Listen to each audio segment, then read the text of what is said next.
Bonjour à tous et bienvenue sur la chaîne de Yoga Alignement, le podcast qui saura te parler yoga, développement personnel et méditation. Chaque semaine, retrouvez-moi pour avoir des réponses à vos questions et savoir comment vous aligner jour après jour. Renouez avec l'estime de vous-même, apprenez à vous connecter ou reconnecter. Ancrez-vous à chaque instant et laissez-vous guider par votre cœur et vos intuitions. Si vous souhaitez soutenir ce podcast, vous pouvez lui mettre la note de 5 étoiles sur iTunes et me laisser un petit mot doux, ça me fera toujours plaisir. Pour ce qui est du reste, n'hésitez pas à me retrouver sur Instagram à tropical-vinyasa yoga.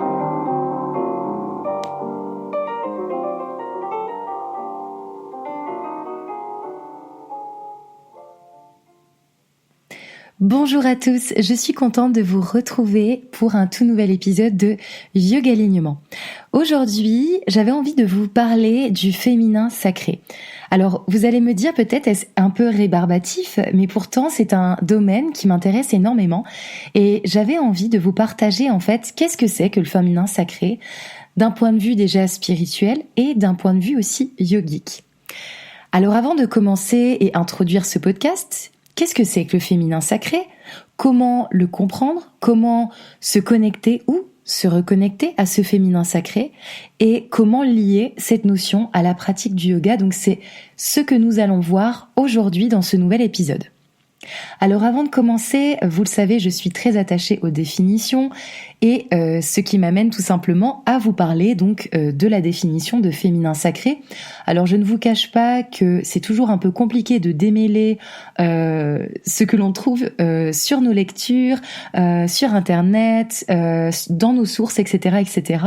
Et c'est vrai que à chaque fois c'est un petit casse-tête pour essayer de synthétiser au mieux une définition, mais pourtant avant de parler d'un concept, je trouve que c'est vraiment d'une importance majeure.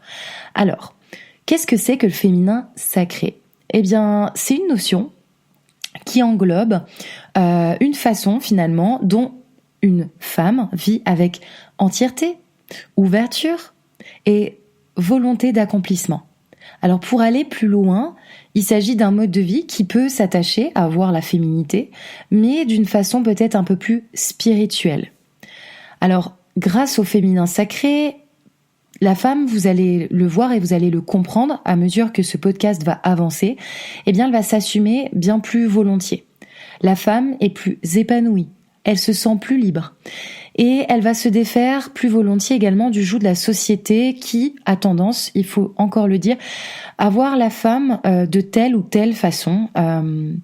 Vous qui êtes une femme, peut-être vous qui m'écoutez, peut-être vous avez déjà ressenti qu'il peut y avoir des pressions sociétales diverses qui ont tendance à établir une image de la femme qui est souvent tronquée, à mon sens, mais qui voit souvent la femme comme une bonne travailleuse, comme une bonne épouse, comme une mère aimante, etc., etc. Alors c'est vrai qu'on a tendance à se détacher un peu plus de cette image à mesure que le temps avance, qu'il y a des combats féministes, etc.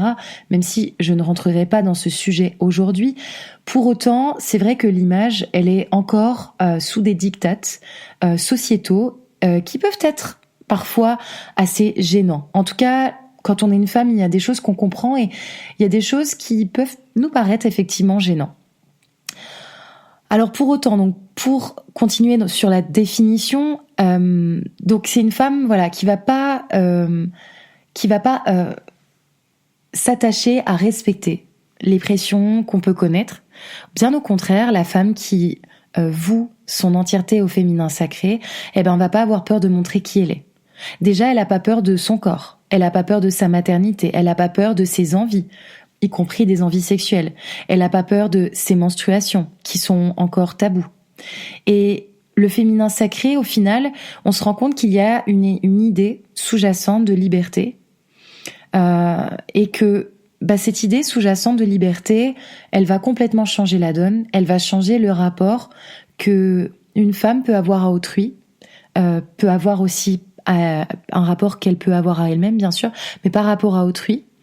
Et c'est ça qui est très intéressant en fait. Et pour un petit peu appuyer cette notion de féminin sacré, l'idée encore des pressions sociales ou des choses qui sont encore tabous, eh bien, il faut savoir que dans certaines sociétés, c'est vrai que, par exemple, les menstruations sont encore tabous.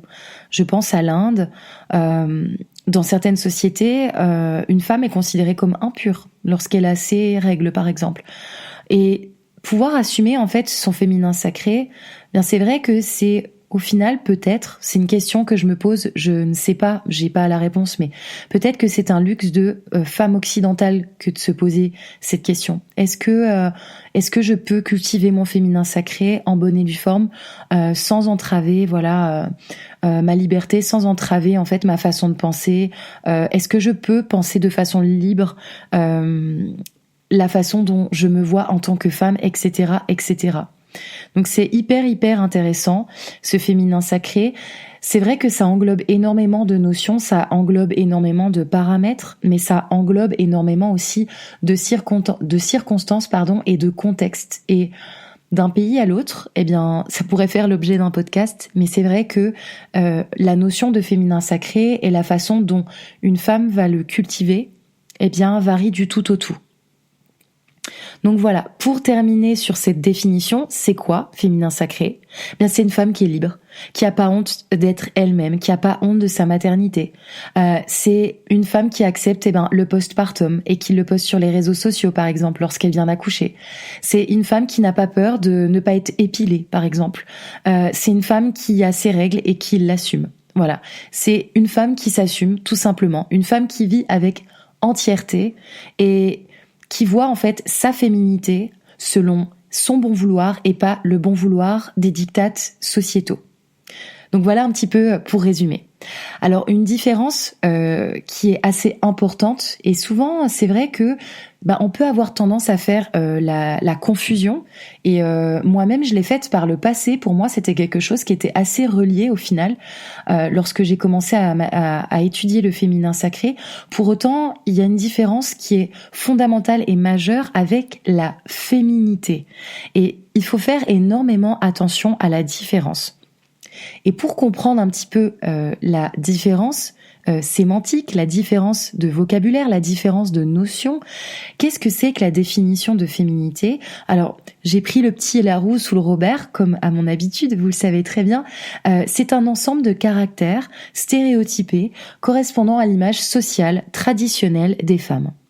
Donc, si on reprend la notion de féminin sacré, lorsqu'on entend ça, on a l'impression que ça va complètement aux antipodes du féminin sacré.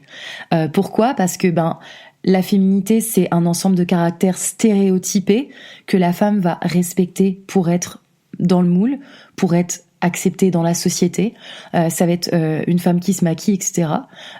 Et le féminin sacré, c'est une femme qui s'assume au final. Donc c'est vrai que c'est une image et c'est une façon de voir la féminité qui n'est pas la même. Et ça, c'est assez important à voir. Alors pourquoi la définition de féminité, au final, elle va pas correspondre à ce qu'on appelle le féminin sacré?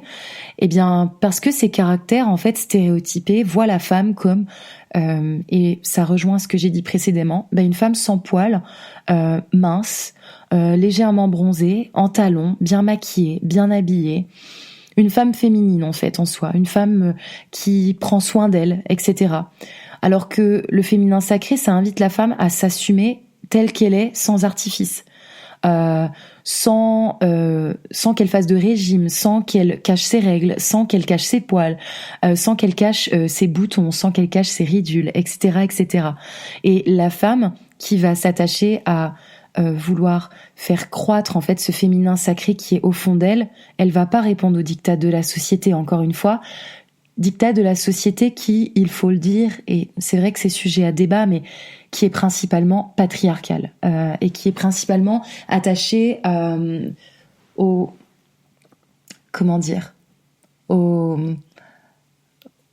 pressions sociales émises par peut-être beaucoup d'hommes. J'ai pas envie de me pencher sur ce sujet aujourd'hui parce que c'est pas le thème, c'est pas la thématique en fait. Mais c'est vrai que c'est en tout cas il y a certaines choses que je ressens de cette façon. Et notamment dans les publicités, on le voit encore beaucoup. Pour imager un petit peu mon propos, c'est vrai que l'on voit énormément de femmes toujours bien vêtues, toujours bien maquillées, toujours bien coiffées. Ce qui est pas une mauvaise chose en soi, j'ai pas dit l'inverse. Mais c'est vrai que ça a tendance en fait à montrer l'image d'une femme qui est finalement parfaite, alors que le féminin sacré, c'est être femme avant tout, mais c'est être femme telle qu'on est, avant toute chose. Et c'est ça qui est hyper important, en tout cas pour bien comprendre ce concept de féminin sacré. Alors, pour définir un petit peu le féminin sacré, c'est une forme aussi d'énergie féminine.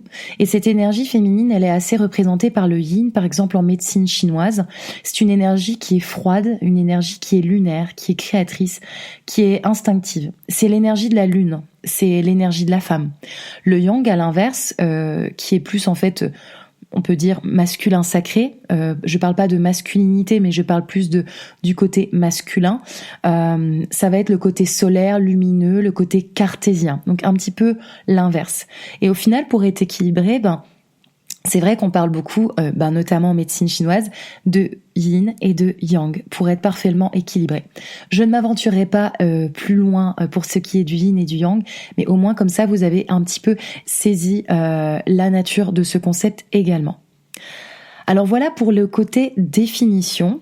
Pour entrer un petit peu plus dans le vif du sujet, j'avais envie et j'ai intitulé en fait la partie de mon podcast « Le féminin nous relie à la nature ». Alors, peut-être c'est vous qui en faites déjà l'expérience et peut-être avez-vous déjà trouvé que effectivement il y a une super belle connexion qui nous relie à la nature. Et là en ce moment, vu que c'est le printemps, les fleurs sont en train d'éclore, la nature est en train de se révéler à son plein potentiel. Il y a les fleurs qui sont en train de fleurir.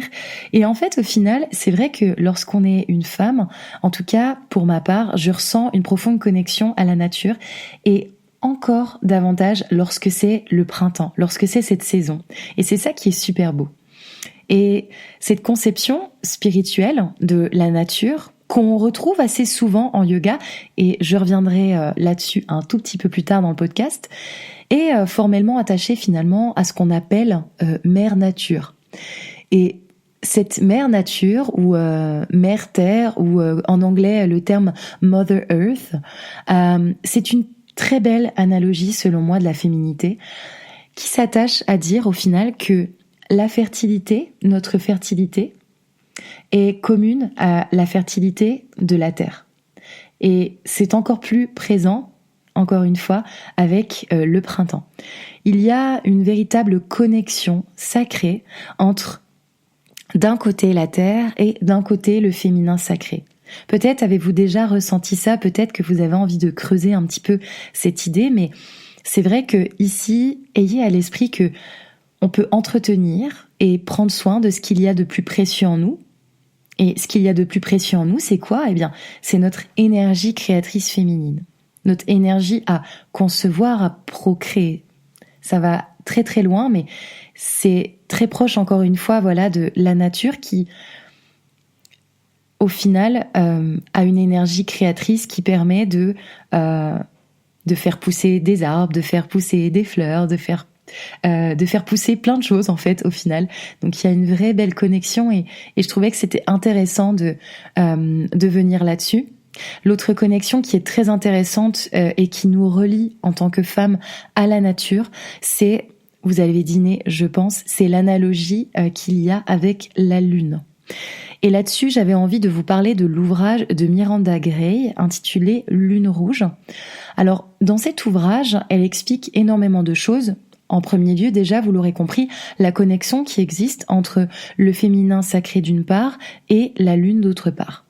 Alors, qu'est-ce qu'elle parle ? Qu'est-ce qu'elle nous dit ? Qu'est-ce qu'elle nous raconte, Miranda Gray, dans Lune rouge ? Eh bien, elle nous explique que les cycles menstruels féminins et les cycles lunaires, ils sont étroitement liés. Vous avez déjà entendu parler de ça, très probablement. Il y a pas longtemps, j'avais fait un atelier, d'ailleurs, à ce titre, sur la pleine lune. Je l'avais fait pour la dernière pleine lune de l'hiver, qui précède donc l'équinoxe de printemps. Et j'avais vraiment parlé, en fait, de cette corrélation qui existe entre les cycles menstruels et lunaires, même s'il n'y a pas de preuve en fait scientifique en tant que telle, hein. Mais il y a énormément d'analogies et il y a énormément de choses qui sont très intéressantes et qui montrent qu'il y a en fait une synchronisation qui est quasi parfaite entre les cycles menstruels d'une durée de 21 à 35 jours et le cycle de la lune entre 29 jours, 12 heures et des brouettes, quelque chose comme ça. Donc cette synchronisation quasi parfaite, eh bien c'est une représentation du féminin sacré, donc d'après ce que soulève Miranda Gray, donc dans son ouvrage. Donc sachez, si vous voulez faire des recherches sur cette dame, elle est auteure, elle écrit des ouvrages notamment sur cette notion de féminin sacré, etc. Mais c'est aussi une maîtresse spirituelle. Elle a énormément de connaissances sur la lune, sur le féminin sacré, etc., etc. Et je vous inviterai déjà à aller voir Lune Rouge pour vous faire déjà un premier avis. Alors pour en venir toujours sur cette analogie avec la lune, même si la durée du cycle mensuel, encore une fois, n'est pas exactement pareille, et si parfois les deux cycles ne correspondent pas parfaitement, ils sont connectés à quelques jours près. Et peut-être, lors de vos prochaines règles, essayez déjà de voir et de ressentir ce qui se passe, et vous allez voir qu'il y a énormément d'interactions. Pour plusieurs raisons, l'instinct féminin également, peut-être votre instinct féminin, est relié au cycle de la Lune, nos cycles liés à la Lune. Et peut-être en avez-vous déjà fait l'expérience, que ce soit à la nouvelle lune et ou surtout peut-être même à la pleine lune, on a une véritable énergie créatrice, libératrice. Notre instinct féminin est déployé et on va comprendre plus volontiers de nombreuses choses. On va prendre part à peut-être plus de projets créateurs, artistiques, etc., etc. On est plus en phase, on est plus connecté, on est plus présente, on est plus consciente lorsqu'il y a la pleine lune, même si aussi on peut être plus énervé, plus sur le qui-vive, etc., etc. Alors, nos cycles sont liés à la lune, donc et la liaison, encore une fois, entre la femme et la lune, c'est la compréhension des cycles féminins qui peuvent se décliner donc en plusieurs phases. Alors, la première, c'est ce qu'on appelle la lune blanche. Alors, la lune blanche, c'est quoi ? C'est lorsque l'ovulation, elle est calée avec la pleine lune et que les règles approximativement vont arriver au niveau de la nouvelle lune. Donc ça s'appelle la lune blanche. Alors, encore une fois, c'est pas au jour près, c'est pas en termes de timing le timing parfait. C'est possible évidemment. Pour ma part, ça s'est déjà produit. Mais s'il y a 1 ou 2 jours de différence, vous pouvez quand même dire que votre ovulation, dans le cas où elle arrive vers la pleine lune, eh bien vous aurez vos règles vers la nouvelle lune, alors c'est la lune blanche. Et qu'est-ce que ça signifie dans la symbolique un petit peu plus spirituelle ? Eh bien, c'est le cycle de ce qu'on appelle la bonne maman. C'est la femme maternelle. C'est la femme aimante, c'est la femme dans son cocon, c'est la femme dans son cocon créateur, dans son cocon avec les siens, avec ses enfants, voire même avec elle-même. Et les énergies qui ont tendance à se dégager de cette lune blanche, c'est des énergies créatrices qui sont très tournées vers les autres. C'est un cycle de lumière où les énergies sont bienveillantes et sont aimantes. Donc c'est un petit peu le cycle où on est dans son petit cocon maternel, etc., etc. À l'inverse, mesdames, lorsque l'ovulation elle est calée avec la nouvelle lune et que les règles, quant à elles, elles sont à l'approche, voire en même temps que la pleine lune, alors on appelle ça la lune rouge. Donc le titre de l'ouvrage de Miranda Gray. Et la lune rouge, ça représente quoi d'un point de vue spirituel ? Eh bien, c'est le cycle de ce qu'on appelle la sorcière. J'ai même trouvé des termes sur Internet assez intéressants. On appelle ça aussi la femme maléfique. Mais bon, c'est un petit peu tirer le taureau par les cornes, j'ai envie de dire. L'idée de sorcière et de personne à l'énergie créatrice, voilà, j'aime bien, mais c'est vrai que femme maléfique, c'est peut-être un petit peu too much. Mais en gros, c'est quoi exactement ? Eh bien, c'est la femme qui va faire preuve d'indépendance. C'est une femme qui va aller vers l'avant, de l'avant. C'est une femme qui est battante, qui est très tournée vers elle-même, qui est très tournée vers son auto-croissance et son développement personnel, développement spirituel, développement professionnel, etc., etc. C'est vraiment l'idée de la femme qui avance d'elle-même. C'est l'idée de Jeanne d'Arc, quoi. Enfin, c'est vraiment la femme qui est très tournée vers elle-même et qui est très indépendante. Et ce cycle de la lune rouge, eh bien, il anime une ferveur, une ferme envie d'aller de l'avant, de vivre et surtout de profiter. Alors, la personne qui est sous l'influence de lune rouge, elle aura envie de profiter. Les énergies qui s'en dégagent, elles sont créatrices, intuitives, parfois peuvent être un petit peu plus compliquées, ardues à canaliser, surtout en période de pleine lune. Ça rejoint ce que j'ai dit précédemment, mais c'est vrai que bien si la femme a envie de créer, etc., c'est une période qui est hyper propice parce que ses instincts vont être déployés. Donc c'est vraiment au final la lune rouge, l'idée de croissance et de développement vers l'intérieur, de développement personnel, de développement créateur, artistique, etc., etc. Alors, vous allez me dire, oui, mais d'accord, mais si je suis pas calée sur la pleine lune ou la nouvelle lune, alors qu'est-ce que je fais ? Où suis-je ? Dans quelle branche me situe ? Dans quelle branche je me situe ?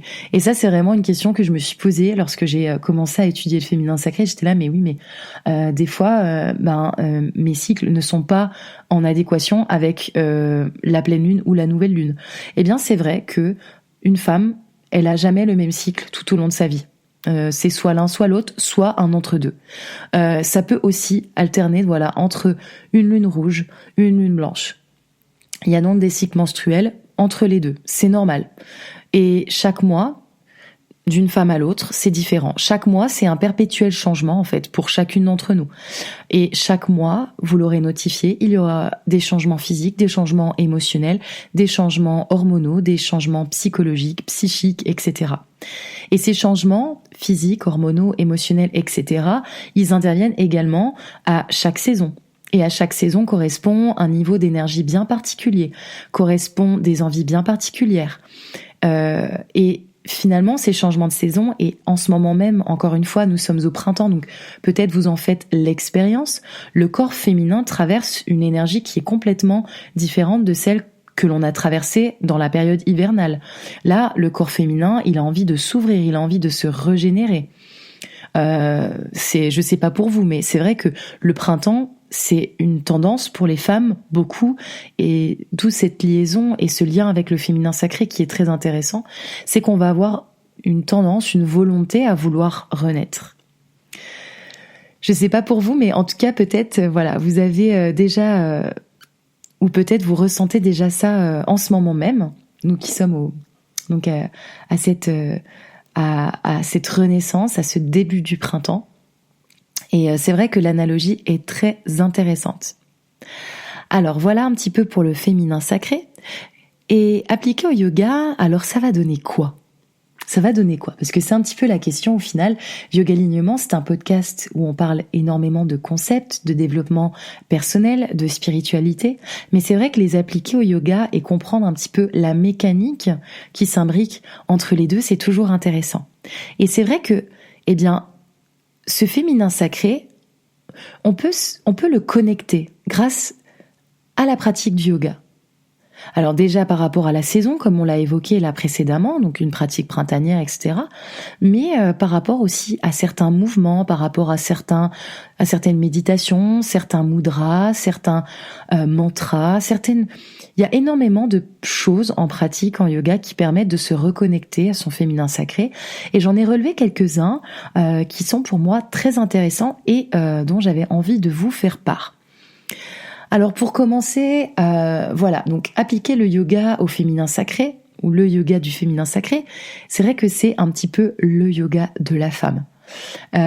Certains mouvements de yoga, certaines postures, certains asanas vont vous permettre de retrouver une nature féminine, pas de féminité, mais une nature qui s'attache à ce féminin sacré. Certaines postures vont vous permettre d'ouvrir votre cœur, d'être en contact avec vous-même, d'équilibrer votre énergie vitale, d'équilibrer votre énergie sexuelle, d'équilibrer Manipura chakra et votre capacité à vous d'aller de l'avant. Le yoga finalement du féminin sacré, c'est un yoga qui va inviter à la conscience de son corps, mais également au développement et à la connexion de votre féminin sacré. Et c'est là où vous allez vous en rendre compte, il va y avoir énormément de place pour de l'amour envers vous-même et pourquoi pas vers les autres, pour l'accueil de comment nous sommes ici, maintenant.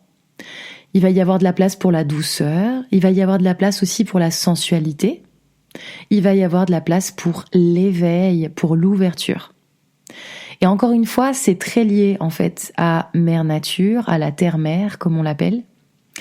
Et le yoga du féminin sacré, ça va vous permettre de vous reconnecter et de vous reconnecter avec cette femme aimante, réceptive, créatrice, à cette femme peut-être même maternelle, à cette femme qui a de l'intuition. Et ce yoga va vous aider à tout simplement renouer ou vous reconnecter avec votre féminin sacré à travers donc certaines postures. Donc, quand on pratique du yoga destiné à se connecter ou à se reconnecter, notamment à travers certaines postures, on prend conscience de la connexion entre les énergies féminines et Mother Earth, donc la Terre-Mère. Alors, évidemment, lorsque vous allez aller dans un cours ou dans un autre, vous allez vous rendre compte qu'il y a énormément de variations, que d'un professeur à un autre, le yoga du féminin sacré ne va pas être du tout la même. Il y a plusieurs sources, plusieurs visions, plusieurs idées de flow, plusieurs créations. Et au final, chacune, que ce soit vous, que ce soit un prof, que ce soit moi, chacune interprète ce féminin sacré à sa façon sur le tapis. Pour autant, en pratique, on va quand même insister sur certaines postures, certains mudras qui honorent ce féminin sacré, et donc je vais vous en faire part sans plus tarder. Alors on va commencer par les mudras. Donc les mudras, c'est quoi ? J'en avais déjà parlé dans un précédent podcast. Ce sont des gestes puissamment énergétiques qui vont permettre en fait de vous connecter à votre conscience et de reconnecter ou de connecter certaines parties en fait de votre corps à ce qui se passe un petit peu à l'intérieur. Alors ça peut vous paraître en fait complètement désuet, complètement New Age ou quoi que ce soit ce que je vous dis, mais je vais vous expliquer en gros quels mudras peuvent s'appliquer et vous allez comprendre. Alors le premier que j'ai relevé, c'est Yoni Mudra. Yoni Mudra, en fait, c'est le mudra de la fertilité. Yoni, en sanskrit, ça signifie utérus. Alors le mudra, comment il va être représenté ? Ça va être un losange où les pouces et index viennent se joindre, tout simplement. Et ce mudra va symboliser l'énergie créatrice, il symbolise l'origine de la vie et la fertilité. Pour en ressentir un petit peu et en faire ressortir les énergies, donc on vient le placer vers le bas-ventre, donc soit en posture assise, par exemple, la posture de Sukhasana, la posture du tailleur, ou alors sur les genoux, ou alors en Konasana, Baddha Konasana allongé, donc sur le dos, avec les jambes ouvertes en papillon, et poser donc ce petit losange sur le bas-ventre, pour se reconnecter. Alors, ce mudra, il est très bien à faire lorsque vous attendez un enfant, par exemple. Il va tout simplement symboliser cette énergie créatrice, la fertilité, et activer en fait cette énergie créatrice. L'autre mudra dont j'avais envie de vous faire part, c'est Kali Mudra, que l'on utilise énormément dans des flows, notamment pour ouvrir la poitrine et pour ouvrir le plexus cardiaque, ouvrir la ceinture scapulaire et les épaules. Et comment on fait exactement ce mudra? Eh bien, en fait, on va connecter tout simplement les pouces et les index ensemble et on va refermer les 3 autres doigts ensemble. Donc, ça fait comme si on faisait un 2 ensemble et du coup, en fait, on a juste le pouce et l'index qui se joignent. Alors, d'un point de vue un petit peu de l'histoire historique, ce mudra, il vient en fait de la déesse hindoue qu'on appelle Kali. Et cette déesse, qu'est-ce qu'elle fait exactement? Elle détruit pour reconstruire. C'est au final une déesse de la renaissance. Et pour qu'une nouvelle vie, pour qu'un nouveau chapitre de votre livre puisse s'ouvrir, puisse se développer, il faut que quelque chose d'obsolète soit détruit. Et ce mudra va vous faire ressortir en fait les énergies négatives du corps. Il va vous permettre en fait d'aller de l'avant. Et c'est pour ça qu'on l'utilise énormément dans les flows. Donc ça, c'est pour les mudras. Pour les postures, et les postures, en fait, je vous ai noté 2 postures que j'avais vraiment envie de vous détailler, qui sont très vues et très reconnues, notamment dans les flows, donc dans des flows de yoga destinés à révéler le féminin sacré qui est en vous.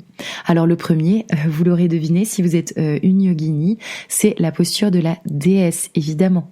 Et la posture de la déesse, eh bien, on peut le pratiquer même en tirant la langue, en expirant profondément par la bouche, comme ça. Et ça fait ressortir un petit peu la puissance qui est en vous. Ça fait ressortir en fait le feu intérieur qui est en vous. Ça fait ressortir tout simplement et ça développe Manipura Chakra, le chakra du plexus solaire. Bon, ça c'est pour d'autres aspects, mais en gros, la posture de la déesse va faire quoi? Elle va ouvrir les épaules, ouvrir votre poitrine. Elle va révéler la déesse qui sommeille en vous. Cette posture, c'est la posture de l'expansion du féminin sacré. Cette posture, c'est la beauté, c'est la force, c'est la symétrie. Et pour la faire, eh bien, on dirige les pieds vers l'extérieur du tapis. On va ouvrir et descendre le bassin, avoir les 2 genoux bien au-dessus des chevilles. Évidemment, le bassin bien ouvert, le tronc bien droit, bassin rétroversé, épaules basses. Et en fait, les bras vont être en cactus avec un alignement d'un angle droit entre les épaules et le coude et la main. Donc tout simplement, c'est une posture magnifique de force et de symétrie qui va en plus de révéler votre féminin sacré, activer les 3 premiers chakras, le chakra racine, Muladhara, Svadhisthana, le chakra sacré et le plexus solaire, comme je vous l'ai dit précédemment. Donc voilà, c'est vraiment intéressant de pratiquer cette posture. Elle va vous permettre d'éliminer des blocages, d'éliminer aussi les émotions stockées, dont des frustrations par exemple, et elle va permettre à votre énergie féminine de se déplacer de la base de la colonne vertébrale et ce jusqu'à la tête. Et la deuxième posture que j'avais envie avec vous d'aborder, alors il y en a une autre et c'est vrai qu'on pourrait l'ajouter, c'est Malasana, le yogi squat. C'est lorsqu'on descend en fait dans la posture de la guirlande avec les pieds ouverts un peu plus que largeur du bassin, tournés vers l'extérieur et on abaisse les fesses vers le bas avec un dos droit et les mains en prière vers le cœur. Ça c'est Malasana et c'est une façon de se connecter à son féminin sacré et à l'ouverture notamment de l'espace de l'utérus. Donc ça c'est un petit détail, là je viens de penser mais c'est vrai que on pourrait l'induire, mais l'autre que j'avais envie de partager avec vous, c'est la posture de la déesse du sommeil, Supta Baddha Konasana, et on peut même la faire avec Yoni Mudra. Donc Supta Baddha Konasana, c'est lorsqu'on est sur le dos avec les pieds l'un contre l'autre, les plantes l'une contre l'autre et les 2 jambes ouvertes de part et d'autre en papillon. Et même pour plus d'effet, eh bien on peut le faire avec Yoni Mudra, comme je vous l'ai évoqué précédemment. Donc le mudra de la féminité, de la fertilité en forme de losange, on peut le placer au niveau du bas-ventre. Donc voilà, c'est un petit peu les postures que j'avais envie de détailler, même si énormément de flow, énormément d'asana peuvent très bien représenter ce féminin sacré. Mais aujourd'hui, j'avais envie de vous parler que de celle-ci, Sinon, je pourrais faire un détail de l'intégralité du Hatha Yoga et je pense qu'on pourrait mettre des heures. Mais déjà, c'est les postures qu'on voit assez communément dans les flows de yoga. Et même si vous-même, vous avez envie de vous connecter à votre féminin sacré, eh bien déjà, commencez par travailler ces postures avec beaucoup de présence et conscience. Enfin bref, tout ça pour dire que des analogies, des similitudes se trouvent avec la nature, avec le yoga. Et tout ça, ça permet de se connecter à son féminin sacré. Et donc pour être connecté, la meilleure façon, vous l'aurez compris, c'est de comprendre son corps, c'est de comprendre les fluctuations physiques, émotionnelles, psychiques et hormonales que ce dernier en fait connaît chaque mois. Donc, de comprendre son corps, de comprendre ses règles, de comprendre ses sauts d'humeur, de comprendre pourquoi je vais pas bien, de comprendre pourquoi je vais bien, de comprendre pourquoi j'ai des envies, de comprendre pourquoi j'ai pas envie. C'est hyper important et au final, se connecter à son féminin sacré, ça permet de comprendre davantage son corps et les fluctuations, les changements qui existent dans ce corps. Vous l'aurez bien compris.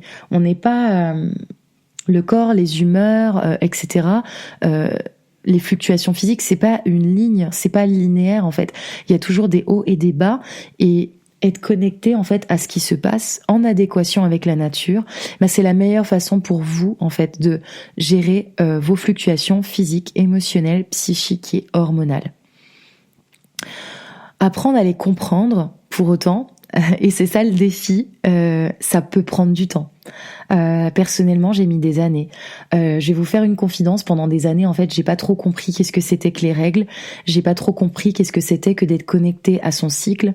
Quand est-ce que j'ovulais, quand est-ce que j'ovulais pas, quand est-ce que j'avais mes règles, qu'est-ce que ça voulait dire, etc., etc.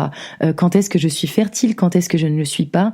Alors, c'est un petit peu à découvert que je vous dis ça, mais c'est vrai que quand j'étais jeune, c'était quelque chose que je comprenais pas vraiment en fait. Je comprenais très vite fait en fait de quoi il en retournait physiquement. Ok, j'ai un bouton sur le visage, je vais avoir mes règles dans pas longtemps, mais pour autant, c'est vrai que ça m'a mis vraiment, j'ai mis des années en fait à vraiment saisir. Et pas nécessairement saisir le concept, mais saisir en fait par rapport à ce qui se passe dans mon corps. De comprendre le fonctionnement des cycles, de comprendre pour quelles raisons ça va ou ça va pas. Et c'est vrai que c'est super important d'être connecté à son féminin sacré pour comprendre le lien entre ce qui se passe à l'intérieur, de ce qui se passe à l'intérieur de vous, et les manifestations physiques telles que les menstruations, par exemple. Donc pour finir, il y a une part symbolique qui est forte dans le féminin sacré. Une symbolique qui est très relié au spirituel, certes, vous l'aurez compris, mais aussi à la réalité, votre réalité physique, et relié à la réalité de la nature.